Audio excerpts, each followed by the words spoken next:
भाई है दोस्तों फिटकरी। हम सब इसको अच्छे से जानते हैं। हमने देखा होगा कई लोग इसको यूज़ भी करते हैं। जैसे साबुन की शेप की कई जगह हमने देखा होगा दाढ़ी बनाने के बाद लोग यूज़ करते हैं, नाई लोग यूज़ करते हैं। वो तो ये दोस्तों जो फिटकरी है इसको इंग्लिश नेम इसका है एलम।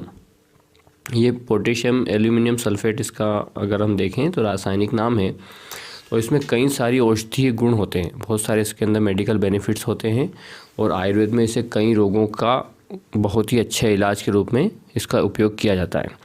और अगर आयुर्वेद की दृष्टि से देखें, नज़रिए से देखें तो यह एक रक्त शोधक है, मतलब कि ब्लड प्यूरीफायर है। और रक्त स्तंभक है, मतलब कि रक्त को बहने से रोकता है। तो और एंटीसेप्टिक एंटी बैक्टीरियल गुण भी इसके अंदर पाए जाते हैं, मतलब कि ये जो ग्रोथ है उसको रोकता है। और अगर कोई बैक्टीरिया है तो उसको किल करेगा। तो दोस्तों ये इसके गुण हैं। अगर हम देखें कि अब कौन कौन से रोग में ये काम आएगा, जो आमतौर से लोगों को समस्याएं होती है उसमें किस किस समस्याओं में काम आएगा वो हम देखते हैं। तो सबसे पहले अगर आपको मसूड़ा से खून आता हो, अगर आपको मसूड़ा से बार बार खून आता हो ब्रश करने पे या ऐसे ही या बैठे बैठे या सुबह उठ के आप जब थूकते हैं तो आपको लगता है कि इसमें ब्लीडिंग हो रही है, तो आपको फिटकरी को पानी में घोल लेना है। उस फिटकरी को पानी में घोलिए और उस घोल से कुल्ला करिए। जब आप कुल्ला करेंगे तो आपका वो जो मसूड़ों से ब्लड आना है वह बंद हो जाएगा। दूसरा उपयोग दोस्तों इसका है कि चेहरे की झुर्रियाँ मिटाने के लिए।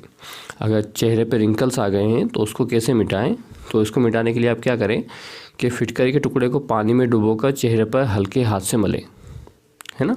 आपको एक टुकड़ा लेना है फिटकरी का, उसको पानी में डुबोना है, फिर उसको हल्के हाथ से चेहरे पे मलना है।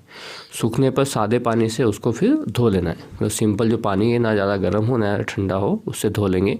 आप देखेंगे कि इससे आपकी झुर्रियाँ रिंकल्स धीरे धीरे मिट जाएगी।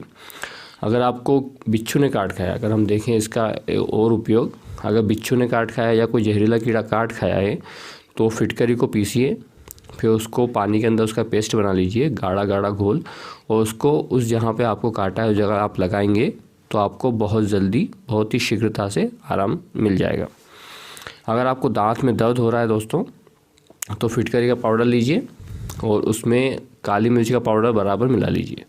इन दोनों को मिक्स करके जो दांत आपका दुख रहा है, इस पेस्ट को पानी में मिक्स करके या ऐसे ही लगा लेंगे तो जो वो सलाइवा से मिलके पेस्ट बन जाएगा, उसको जो दांत दुख रहा है उसके मसूड़ों पर लगा लीजिए। उसको आप देखेंगे थोड़ी देर में दर्द कम और फिर दर्द ख़त्म हो जाएगा। अगर शरीर पे आपको कहीं पे छोटी मोटी चोट लग गई है और खून बह रहा है, तो ऐसे में आप क्या करें कि जो फिटकरी है उसका पाउडर लीजिए और जहाँ पे आपको ज़ख्म लगा है उस पर इसको छिड़क दीजिए। जब ऐसा करेंगे तो फ़ौरन जो है आपका ब्लड बंद हो जाएगा, क्योंकि इसमें मैंने स्टार्टिंग में बताया था, शुरू में बताया था कि इसके अंदर रक्त स्तंभक गुण पाया जाता है। और अगर दोस्तों आपको या आपके परिवार में किसी को सर में जुएँ बहुत ज़्यादा है, बार बार जुएँ होती हैं, तो फिटकरी मिले हुए पानी से अगर आप कुछ दिन सर को धोएंगे तो जुएँ ख़त्म हो जाएगी। अगर नक्सीर आपको आती है या किसी को आपके सामने नक्सीर आ गई है, नाक से खून बह रहा है, तो आप फिटकरी को घोलिए पानी में, उससे फिर एक रुई का फाहा बना के उसको थोड़ा थोड़ा सा 2-3 ड्रॉप नाक में डाल दीजिए। या आप ऐसा करेंगे तो वो उसको ब्लड को रक्त स्तंभक गुण के कारण वहीं पे स्टॉप कर देगी और नाक से खून बहना बंद हो जाएगा। अगर दोस्तों घाव हो गया है और भर नहीं रहा है तो आप क्या करें कि फिटकरी को भून के उसका पाउडर बनाएं, फिर उसको शुद्ध देसी घी में मिला लीजिए और उस पेस्ट को आप लगाइए घाव पे। आप देखेंगे घाव बहुत जल्दी भर जाएगा।